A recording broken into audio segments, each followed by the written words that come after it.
Assalamualaikum, perkenalkan nama saya Eni Arlinda Widyastuti, MKep SPKMB 1. Saya merupakan salah satu dosen di Prodi Keperawatan Pangkal Pinang, Poltekkes Kemenkes Pangkal Pinang dengan bidang keilmuan keperawatan medikal bedah. Pada kesempatan ini saya akan memaparkan gambaran pengajaran keperawatan medikal bedah secara delivery, interaction, dan assessment. Pada dasarnya, keperawatan medikal bedah sendiri merupakan salah satu mata kuliah keahlian yang terdiri dari 3 SKS, meliputi 2 SKS teori dan 1 SKS praktek. Keperawatan medikal bedah itu dipecah menjadi 2, keperawatan medikal bedah 1 atau dikenal dengan KMB 1 dan KMB 2. Untuk KMB 1 itu dilaksanakan pada semester ganjil dan KMB 2 dilaksanakan pada semester genap. Untuk kesempatan ini saya akan memaparkan secara detail mengenai KMB 1.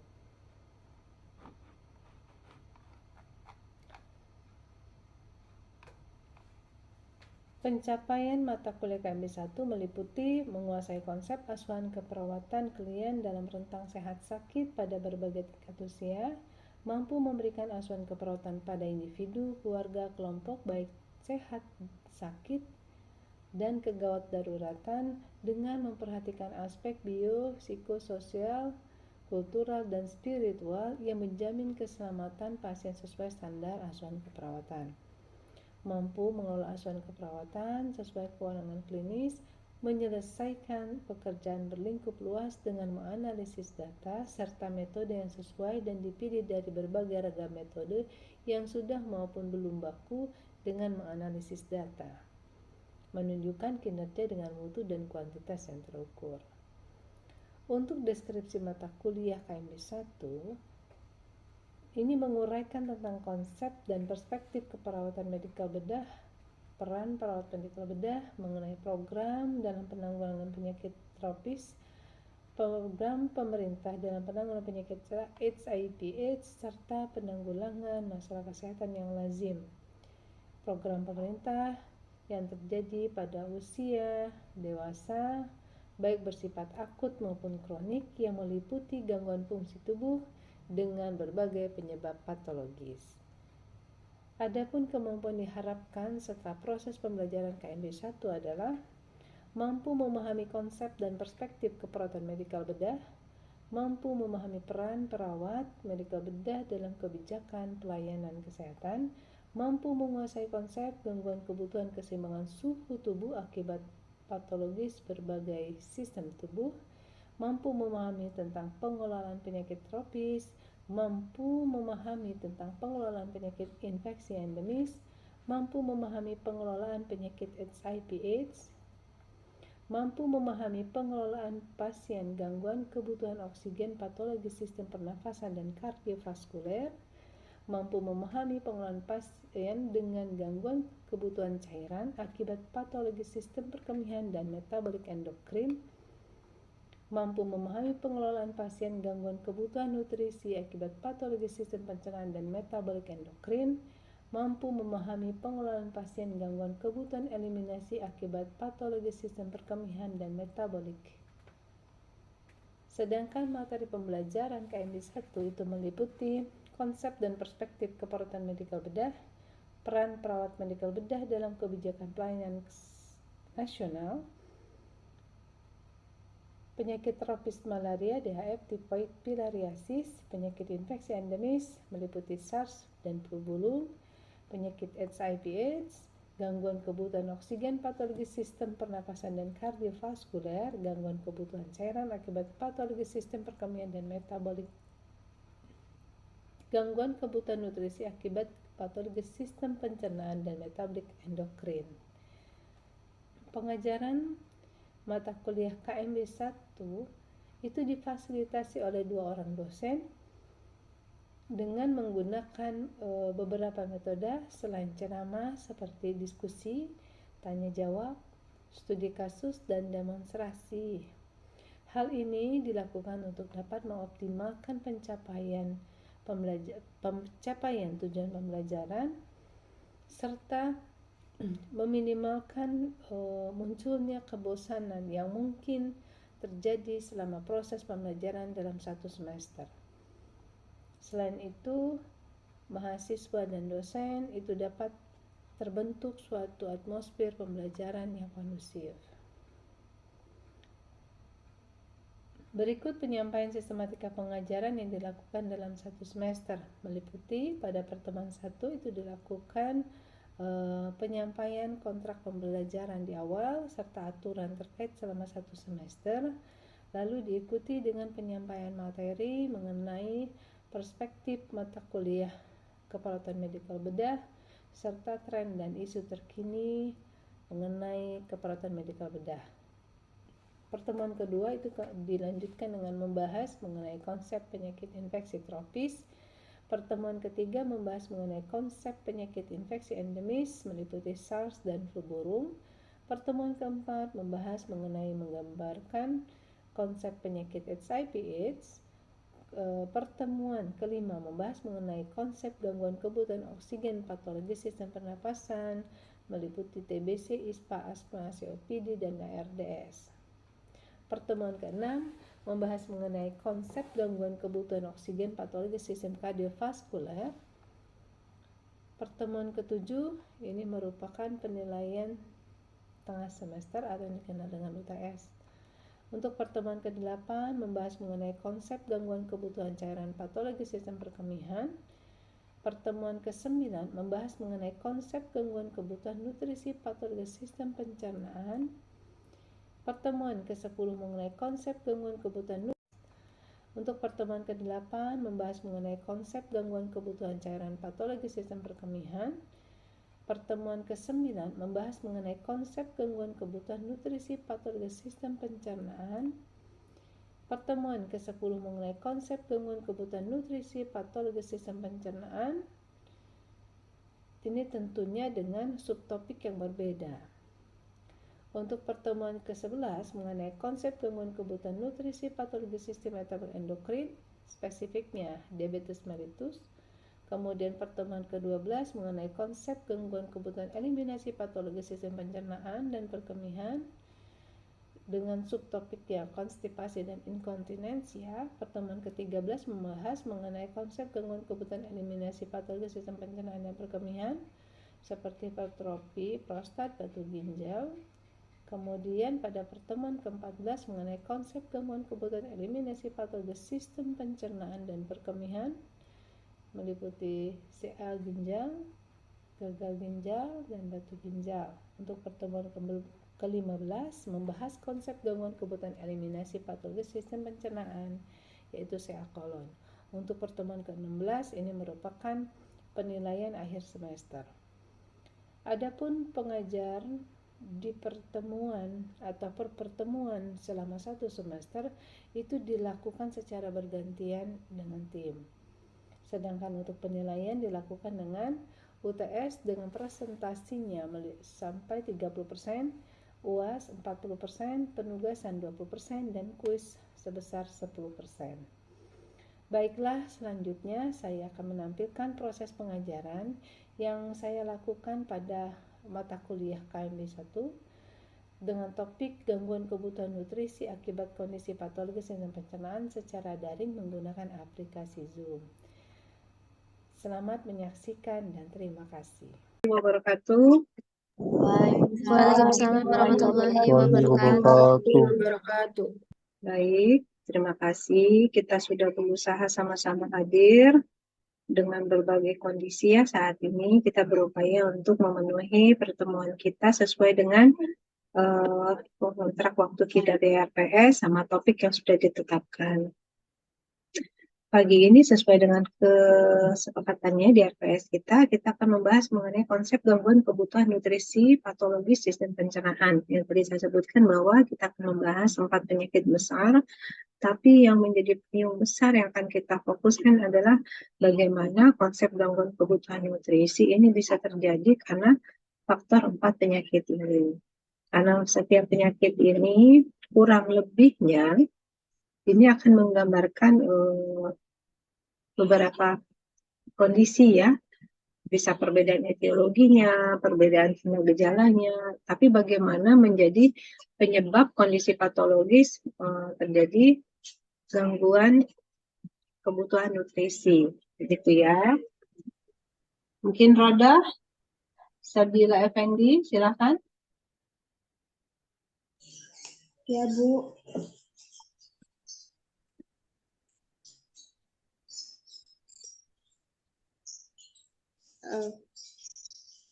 Ulcus pepticum yang pertama, Bu. Boleh, silakan. Ulcus pepticum atau bisa disebut luka lambung adalah suatu kondisi di mana timbul luka atau bengkak yang menyerikan di lapisan lambung atau bagian pertama usus kecil atau disebut duodenum. Ulcus pepticum itu disebabkan oleh infeksi bakteri Helicobacter pylori, Bu. Ya, salah satunya. Kemudian, ada lagi mungkin yang mau menambahkan? Tampaknya rada terkendala dengan sinyal tuh.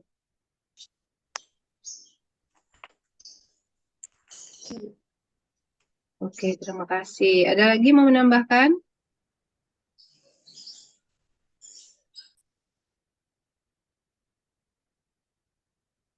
Dwi Mutia mungkin?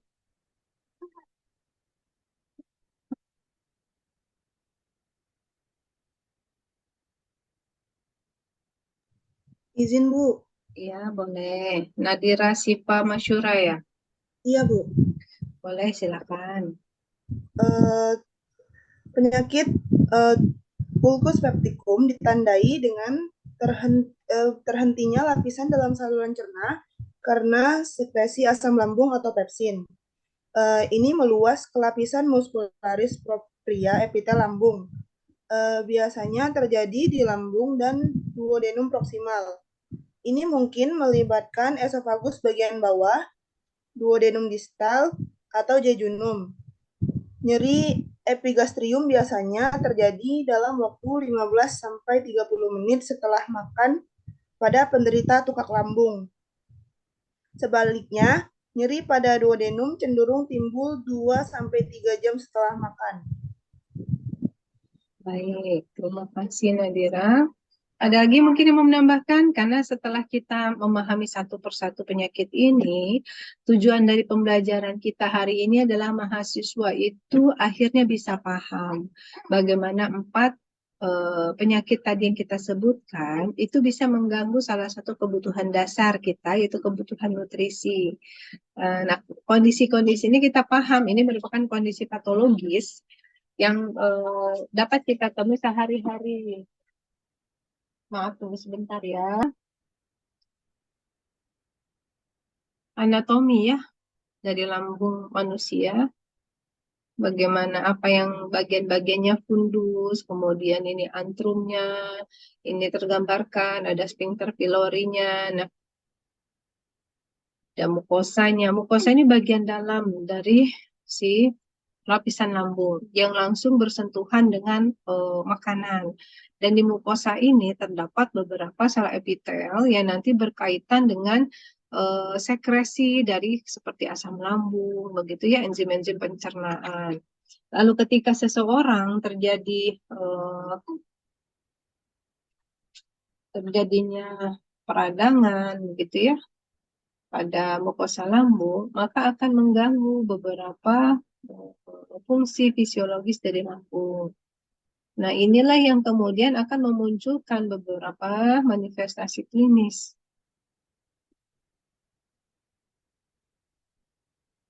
Oke, tadi kita sudah paham apa saja yang dapat memicu terjadinya gastritis.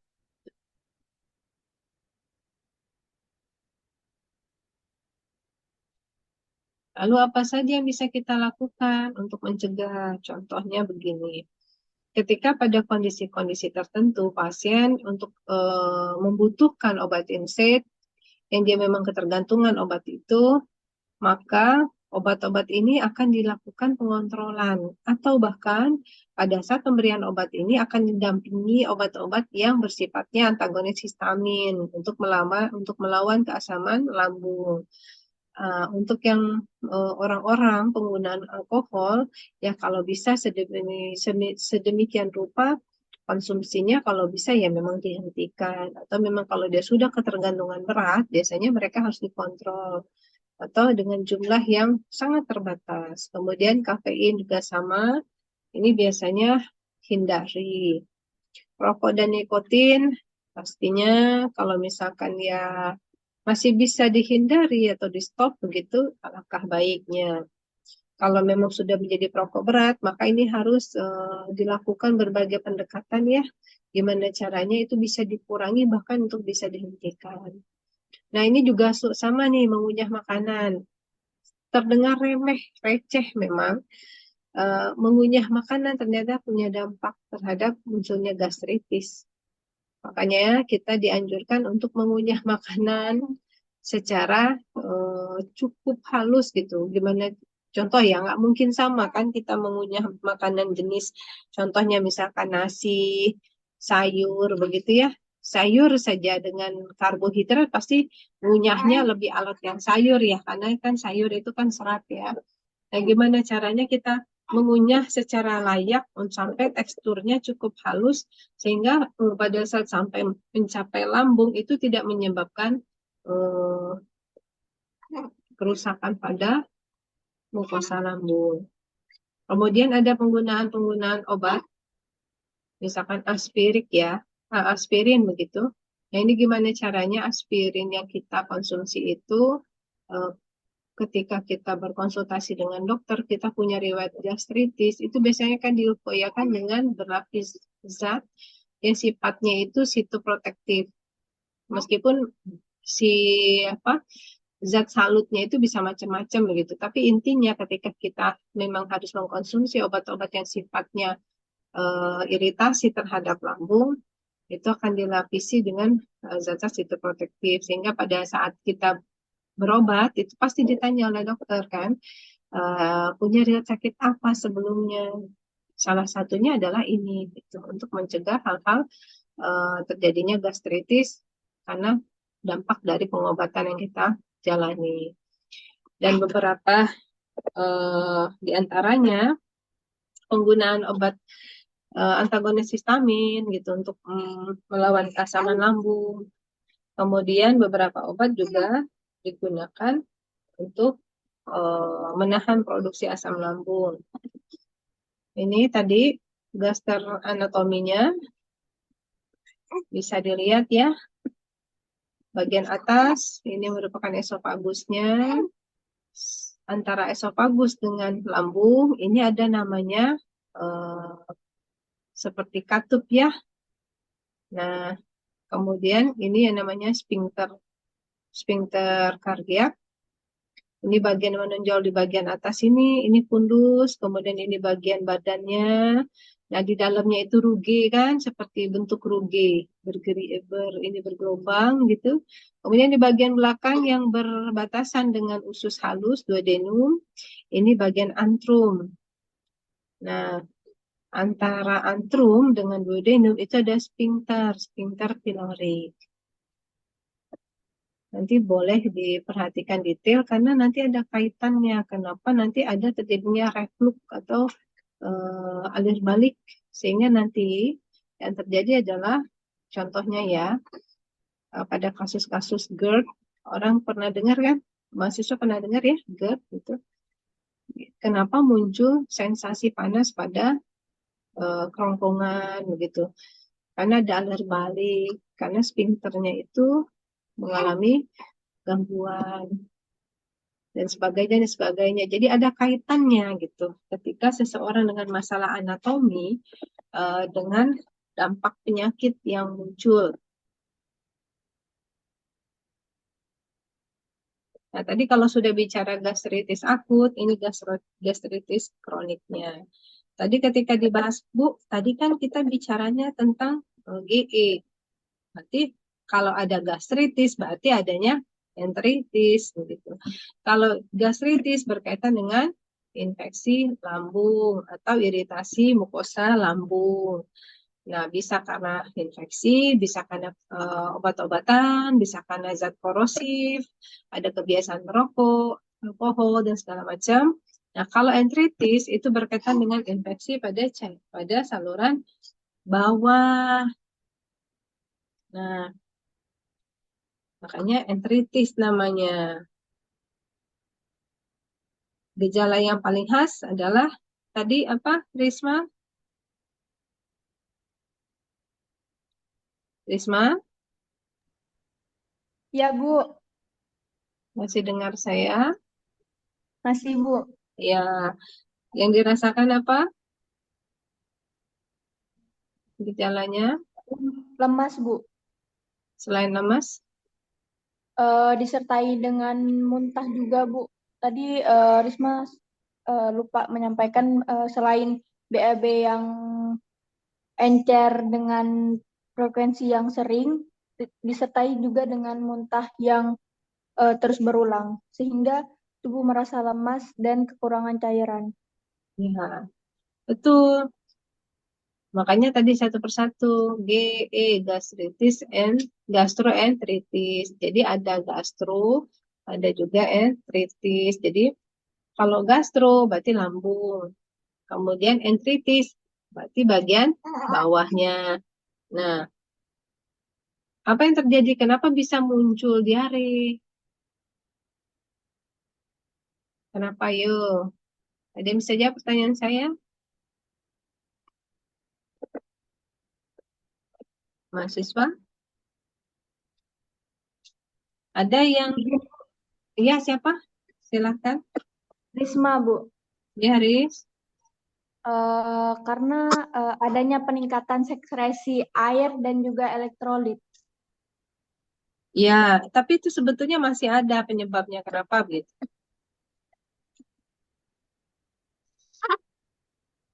Pernah dengar peristaltik usus nggak? Pernah.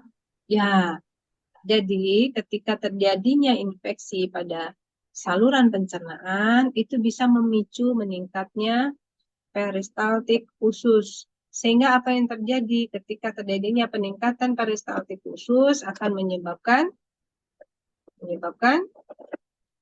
absorpsi menurun, sehingga kecenderungan yang ada di dalam saluran pencernaan itu tidak bisa diserap, diabsorpsi secara optimal, cenderung akan dikeluarkan. Kenapa? Karena itu merupakan bentuk mekanisme tubuh untuk mengeluarkan racun atau terjadinya infeksi, begitu. Nah, itu adalah sebetulnya mekanisme fisiologis tubuh untuk bisa mengeluarkan zat-zat yang tidak dibutuhkan oleh tubuh. Atau ketika terjadinya peradangan, maka tubuh juga akan bereaksi.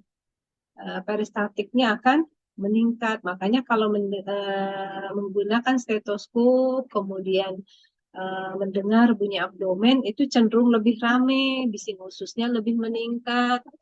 Kemudian akan menyebabkan ketidaknyamanan abdomen. Ada beberapa, kalau peristaltik ususnya meningkat secara signifikan, akan menyebabkan merangsang munculnya nyeri. Makanya setiap kita terjadinya infeksi saluran pencernaan memicu peningkatan peristaltik usus, yang dirasakan oleh seseorang adalah tidak nyaman di abdomen.